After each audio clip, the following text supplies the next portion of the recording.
यीशु मसीह के नाम से सबको जय मसीह की। आज का वचन है रोमियो की पत्री उसका 13 अध्याय 6 और 7 वचन। इसलिए कर भी दो, क्योंकि शासन करने वाले परमेश्वर के सेवक हैं और सदा इसी काम में लगे रहते हैं। इसलिए हर एक का हक चुकाया करो। जिसे कर चाहिए उसे कर दो, जिसे महसूल चाहिए उसे महसूल दो, जिससे डरना चाहिए उससे डरो, जिसका आदर करना चाहिए उसका आदर करो। मेरे प्रियो, इस बहुमूल्य वचन को पवित्र प्रेरित पौलुस रोम में जो कलीसिया थी, जिन्होंने पवित्र प्रेरित पौलुस ने स्थापना किया, उस कलीसिया के लिए लिखता है। पवित्र प्रेरित पौलुस कहता है कि हर एक शासकीय अधिकार का अधीन रहना है।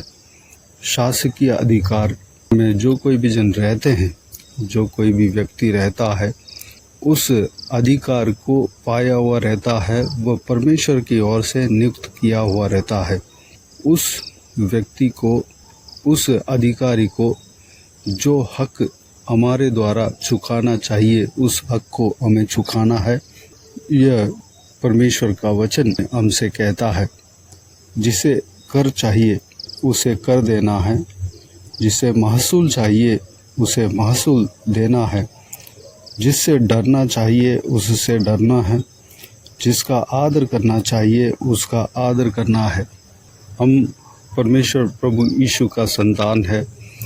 भले परमेश्वर हमें उनसे अधिक ज्ञान दिया क्यों ना हो, उनसे अधिक आशीष दिया क्यों ना हो, उनसे अधिक हमें एक स्थान में रखा क्यों ना हो, फिर भी जो हमारे अधिकारी है उसका अधीन रहना है, क्योंकि वह अधिकारी परमेश्वर की ओर से नियुक्त किया हुआ है। जैसे कि हम पहले परमेश्वर के वचन के द्वारा हमने देखा है। इसी अध्याय में पहला वचन में ही विषय को पवित्र प्रेरित पौलुस कहता है। मैं पढ़ना चाहूँगा। हर एक व्यक्ति शासकीय अधिकारियों के अधीन रहे, क्योंकि कोई अधिकार ऐसा नहीं जो परमेश्वर की ओर से न हो, और जो अधिकार है वे परमेश्वर के ठहराए हुए हैं। जो कुछ भी अधिकार हमारे देश में है, हमारे जिस जगह पर हम नौकरी करते हैं या जिस स्कूल में या कॉलेज में हम पढ़ते हैं, तो उनका शिक्षक है, वहाँ पर जो स्टाफ है जिसको हमें अधीन रहना चाहिए, वहाँ पर जो अधिकारी है जिसको हमें अधीन रहना चाहिए, उसको हमें अधीन रहना है। ये परमेश्वर के आज्ञा में आता है। अगर हम अधीन ना रहें तो हमारे वजह से परमेश्वर का नाम बदनाम होगा। हम शासकीय अधिकार के बात नहीं माने, उस अधिकार के अधीन ना रहें, तो परमेश्वर के नाम वहाँ पर ऊंचा नहीं होगा। मेरे प्रियो, हमें शासकीय अधिकारियों का अधीन रहना है। हमें हर एक उसका रूल्स का फॉलो करना है। हम जहाँ कहीं भी अधिकार के नीचे रहते हैं, उस नियम का पालन करना है। वह परमेश्वर की ओर से हमें पालन करना है, वचन की ओर से हमें पालन करना है, परमेश्वर के वचन की ओर से हमें पालन करना है। अगर जो अधिकारी परमेश्वर के दास रहता है, वह हमारे भाई तो है, लेकिन परमेश्वर के नाम के महिमा के लिए जो कुछ भी हम काम करते हैं या उस अधिकार के नीचे हम रहते हैं, तो परमेश्वर के महिमा के लिए, परमेश्वर के ऊपर डर भय खाकर हमें उस काम को करना है, क्योंकि परमेश्वर हमें देख रहा है। जो कुछ भी हमारे लिए जो काम दिया है उसको सही तरीके से हमें करना है। और जो विश्वासी भाई, जो अधिकारी बैठा है, हमें भाई, हमारे भाई करके उनके ऊपर प्रेम तो है, लेकिन हमें उस अधिकार का अधीन रहना अवश्य है। उस रूल्स को हमें फॉलो करना अवश्य है। उनका जो हक है उसको चुकाना अवश्य है, क्योंकि वह परमेश्वर की ओर से नियुक्त किया गया व्यक्ति है। अगर हम घर को देखभाल करते हैं तो घर में भी हमारे अपने काम को सही तरीके से करना है। घर के कारोबार, घर के जो कुछ भी, परिवार के जो कुछ भी नियम परमेश्वर के वचन की ओर से हमें मिला हुआ है, उस नियम के अनुसार हमें चलना है। अगर हम शासकीय अधिकार में रहते हैं, हमको परमेश्वर ने किसी अधिकार में बैठाया है, किसी जिम्मेवारी को हमारे हाथों में सौंपा है, किसी ऑर्गेनाइजेशन को हमें चलाने के लिए परमेश्वर की ओर से हमें मिला है, तो हमको ये समझना चाहिए कि हम परमेश्वर की ओर से हम नियुक्त किए हुए हैं। उस काम को सही तरीके से हमें करना चाहिए। हमें यह समझना चाहिए कि हम परमेश्वर के सेवक हैं, सदा इसी काम में लगना है। हमको उस ऑर्गेनाइजेशन या उस जिम्मेदारी को हमें निभाना है। किसी झुंड के ऊपर अधिकार परमेश्वर रखते हैं, तो उस झुंड को चलाने के लिए, उस काम को पूरा करने के लिए हमारे अंदर लगन और परमेश्वर के ऊपर भय होना चाहिए।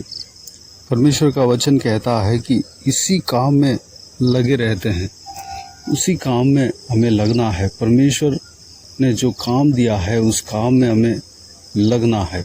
उस काम को सही तरह से, सही रीति से हमें करना है, लापरवाही से नहीं, सही रीति से हमें करना है। परमेश्वर के ज्ञान के द्वारा, परमेश्वर की बुद्धि के द्वारा हमें उस काम को करना है।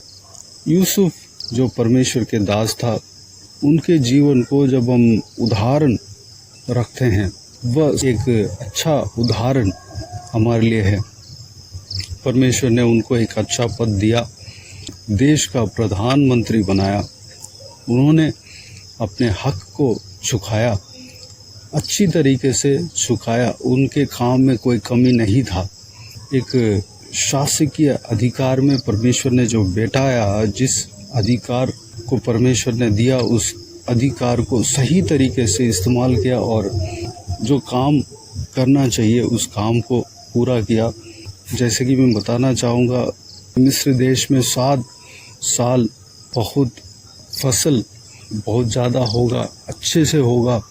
उसके बाद और जो 7 साल है, उस फलदायक 7 साल के बाद 7 साल अकाल पड़ेंगे। परमेश्वर ने उस बात को फिरौन के स्वप्न के द्वारा कहा और यूसुफ को उस समस्या का हल करने के लिए फिरौन ने उस पद में रखा।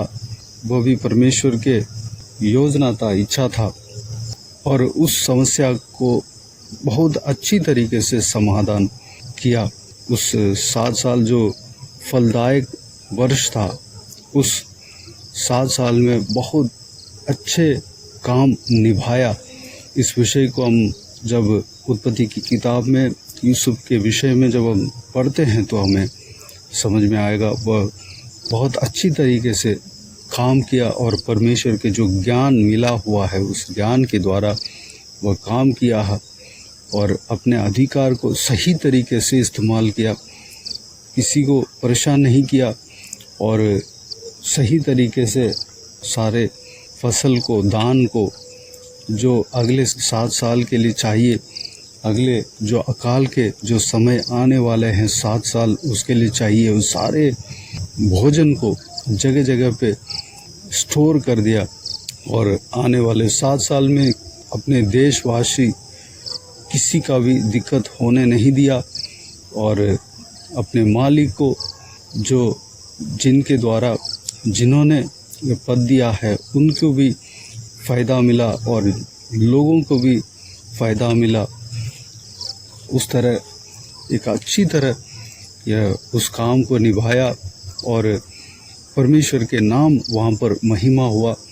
फिरौन के नज़र में, जो कि परमेश्वर को नहीं जानता था, उस व्यक्ति के नज़र में, उस लोगों के नज़र में, उस देशवासियों के नज़र में परमेश्वर के नाम महिमा हुआ। परमेश्वर के नाम लोगों के बीच में फैला और यूसुफ का परमेश्वर को वहाँ पर ऊंचा उठाया गया। उनके कर्म के द्वारा, उनके काम के द्वारा, उनके ज्ञान बुद्धि के द्वारा परमेश्वर के नाम वहाँ पर महिमा हुआ। मेरे प्रियो, हमारे काम के द्वारा हमारे परमेश्वर के नाम की महिमा मिलना चाहिए, ना कि परमेश्वर के नाम बदनाम होने के लिए। हमारे काम जो कुछ भी मिला है उस काम को सही रीति से करना है। इससे पहले वाला वचन में, जो कि 5 वचन में इस प्रकार लिखा हुआ है, इसलिए अधीन रहना न केवल उस क्रोध के डर से आवश्यक है, वरन विवेक भी यही गवाही देता है। हमें अधीन रहना है। जो परमेश्वर की ओर से जो विवेक मिलता है उसके द्वारा हमें यही गवाही मिलता है, यही हमें सीखने को मिलता है कि हमें अधीन रहना है, किसी भी अधिकार का अधीन रहना है, किसी भी अधिकारियों का आगे हमें अधीन रहना है, चाहे वह अधिकारी कम पद में क्यों ना हो, हमें अधीन रहना है। अगर हम अधिकारी है तो हम लोगों के बीच में अधीन रहना है। हमारे शासकीय अधिकार के अंदर जो कोई भी जन रहते हैं उनको जो जितना सम्मान देना चाहिए उतना सम्मान देना है, उनकी समस्याओं को सुनना है। हमें वह गुण हमारे अंदर होना चाहिए, अधीन रहने का, नम्रता हमारे अंदर होना चाहिए। जब हम अधीन रहेंगे, शासकीय अधिकारी का अधीन रहेंगे, तो हम गलत भी हो तो उनके अंदर एक दया आ जाएगा। जब हमारे अधिकारी क्रोध में रहते हैं, हमसे क्रोध करते हैं, तो हमारा अधीन रहने का गुण के वजह से वो शांत हो जाएंगे। हमें अधीन रहना है, हम बहस नहीं करना है, किसी भी बात पे हमारे अधिकारी का सामना नहीं करना है, बहस नहीं करना है। परमेश्वर के ऊपर विश्वास रख के हमें चलना है। जो हमारा काम है उसको करना है, जिसको इज्जत देना चाहिए उसको इज्जत देना है। जो कुछ भी हक हमारे तरफ से है, सारा हक को हमें चुकाना है, यही परमेश्वर का वचन कहता है। अगर टैक्स भरना है, जो गवर्नमेंट का टैक्स जो कुछ भी आता है उस टैक्स को भरना है, जो कर है उसको चुकाना है, जो महसूल जो देना होता है, जो उस शासकीय अधिकार में जो नियम है उस नियम के अनुसार हमें करना है। जिसको आदर करना चाहिए, हमें जो विश करना चाहिए उस आदर को हमें देना है, आदर करना है। जिससे डरना चाहिए उससे डरना है। हमें मनुष्यों से डरने का आवश्यकता नहीं, लेकिन वो मनुष्य अधिकार में है, वो उस अधिकार को परमेश्वर ने उनको दिया है। इसलिए हमें परमेश्वर की ओर से हमें डरना है। परमेश्वर के ऊपर हमारे अंदर डर होना चाहिए और परमेश्वर की ओर से उनके ऊपर जो जिनके ऊपर डर खाना चाहिए उनके ऊपर डर हमारे अंदर होना चाहिए।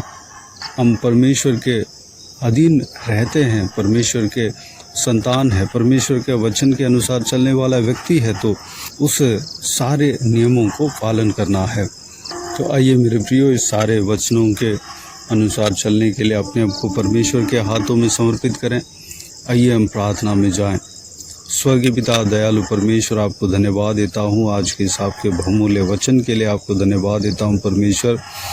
पिताजी, बीते हुए दिनों में हमें संभाला, बचाया, सुरक्षित रखा। आपको धन्यवाद देता हूँ आज का आपके इस बहुमूल्य वचनों में जो कुछ भी हमने मनन किया, सारे बातों के लिए आपको धन्यवाद देता हूँ परमेश्वर। यूसुफ का जीवन को हमने देखा, एक उदाहरण, एक अच्छा उदाहरण था परमेश्वर। यूसुफ की तरह पिताजी हमारे अंदर ज्ञान बुद्धि देना, पिता जो काम हमें मिला है उस काम को सही तरीके से करने पाएँ। आप इस संसार में जब जिया पिताजी, आपको परमेश्वर स्वर्गीय पिता ने जो कुछ भी काम आपके हाथों में सौंपा, उस काम को पूरी तरीके से 100% उस काम को किया परमेश्वर। हालेलुया। आपकी तरह हम बनने पाएँ।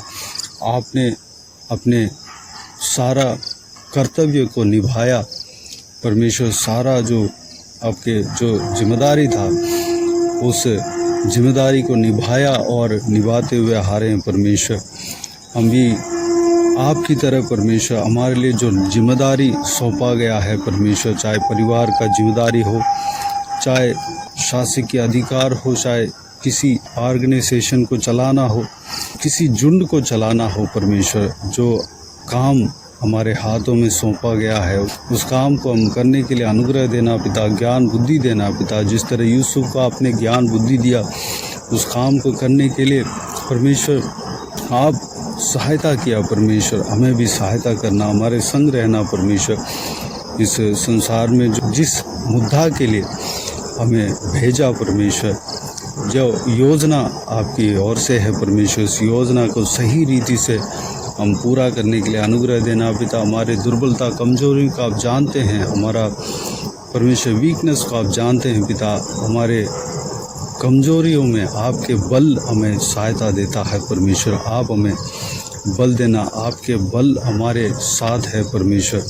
उस काम को पूरा करने के लिए आपके बल काफ़ी है, आपके अनुग्रह काफ़ी है, आपके सहायता काफ़ी है परमेश्वर।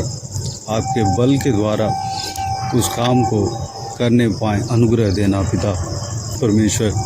जो कोई विजन इस वीडियो को सुनते हैं परमेश्वर, उन सभी का जीवन में इसी तरह कार्य करना पिता। चाहे परिवार को चलाते हैं परमेश्वर, परिवार को चलाने के लिए ज्ञान बुद्धि देना परमेश्वर। अपने काम जो कुछ भी है परिवार में परमेश्वर, सारा काम को, बच्चों को संभालने वाला काम को सही तरीके से करने पाएँ। जो कोई विजन सेवा करते हैं उन सभी को आपके हाथों में सौंपते हैं परमेश्वर। जैसे आप चाहते हैं उस सेवा को सही तरीके से, सही रीति से वैसे करने के लिए अनुग्रह देना परमेश्वर। शासकीय अधिकारियों का अधीन रहने के लिए जो आपके वचन के द्वारा हमने सीखा है परमेश्वर, उस वचन के अनुसार हम करने के लिए अनुग्रह देना परमेश्वर। पिताजी, हम जो भी हक चुकाना चाहिए सारा हक को हम चुकाने पाएँ, जिसको खर देना हो उसको खर देने पाएँ, जिसको महसूल चाहिए उसको महसूल हम देने पाएँ, जिसे डरना चाहिए आपकी ओर से हम परमेश्वर डरने पाएँ पिता परमेश्वर। आपके भय हमारे अंदर होना चाहिए, आपके ऊपर भय हमारे अंदर होना चाहिए परमेश्वर। हालेलुया। जिसको आदर करना चाहिए उसको हम आदर करने पाएँ परमेश्वर। हम किसी भी मनुष्य के ऊपर यूं ही ना डरने पाएँ, बल्कि उस अधिकार में है, इस वजह से जैसे डरना चाहिए वैसे डरने पाएँ परमेश्वर। अनुग्रह देना पिता। हालेलुया। परमेश्वर, आपके वचन के ओर से हम परमेश्वर किसी भी शासकीय अधिकार का अधीन रहने पाएँ, कानून को, रूल्स को हम पालन करने पाएँ, अनुग्रह देना। सारे जो कोई विजन इस वीडियो को सुनते हैं परमेश्वर, उन सभी को आशीष देना, संभालना परमेश्वर। आपके वचन के अनुसार चलने के लिए अनुग्रह देना पिता। सभी को आपके ज्ञान बुद्धि से भरना, आपके बल से भरना, सामर्थ्य से भरना परमेश्वर। इस संसार के जीवन जो आपने दिया है परमेश्वर, उस जीवन में जो काम करना चाहिए सारे काम को अच्छी तरीके से, बढ़िया तरीके से निभाने के लिए अनुग्रह देना। सभी को आशीष देना, संभालना, किसी को भी कोई भी कमी घटी ना होने देना, भरपूर आशीष देना पिता। कोई विजन बीमार है परमेश्वर, उनको आपके हाथों में सौंपते हैं, उन्हें छूना, चंगा करना प्रभु यीशु मसीह के नाम से चंगा होने पाए। जिनको दुख है, तकलीफ है, सारा दुख को, तकलीफ को दूर करना, परेशानी को दूर करना, आंसू को पोंछना। जो कोई भी व्यक्ति बाहर जाते आते हैं, बाहर रहते हैं, जहाँ कहीं भी है परमेश्वर, उन्हें सुरक्षित रखना, उनके संग रहना। आपके हाथ हमेशा हर एक के ऊपर रहने पाएँ, हर एक व्यक्ति के ऊपर रहने पाएँ, बच्चों के ऊपर रहने पाएँ परमेश्वर। सुरक्षित रखना पिता। घर में अगर किसी को, जो जिस घर में वो रह रहे हैं उस घर के अंदर भी किसी को अगर डर है परमेश्वर, उनके संग रहना, सारे डर को दूर करना पिता, भय को दूर करना परमेश्वर। विश्वास के साथ रहने पाएँ, अनुग्रह देना। हर एक घर को आपके लहू से बाड़ा बांधना परमेश्वर। धन्यवाद। बाकी सारे बातों को आपके हाथों में सौंपते हैं। सारा आदर, महिमा, जलाल आपको मिलती रहे। सारा दुआ प्रार्थना को प्रभु यीशु मसीह के नाम से मांगते हैं, सुनो और ग्रहण कर। आमीन आमीन। प्रभु यीशु मसीह के नाम से प्रभु यीशु मसीह का आशीष और अनुग्रह हम सभी के ऊपर बने रहें। आमीन आमीन। मेरे प्रियो, इस चैनल को सब्सक्राइब करें और शेयर करें। अगर किसी को भी प्रार्थना का विषय हो तो डिस्क्रिप्शन में दिए हुए नंबर पर कॉल करके प्रार्थना करा सकते हैं। हम आपके लिए प्रार्थना करेंगे। आप अपने व्यक्तिगत प्रार्थना में हमारे लिए प्रार्थना कीजिए, सेवकाई के लिए, सेवकाई का उन्नति के लिए, सेवकाई में जुड़े हुए हर एक जन के लिए, हर एक का आत्मिक उन्नति के लिए, तरक्की के लिए, आत्मिक आशीष के लिए, संसारिक आशीष के लिए, पारिवारिक आशीष के लिए प्रार्थना करें। परमेश्वर प्रभु यीशु आप सबको आशीष दे। इस सेवकाई के द्वारा परमेश्वर आपके जीवन में कार्य किया हो वह भी हमें बता सकते हैं, ताकि हम सब मिलकर परमेश्वर को धन्यवाद दे सके, महिमा कर सके। प्रभु यीशु आप सबको आशीष दे, आपके परिवार के हर एक सदस्य को आशीष दे। आमीन आमीन।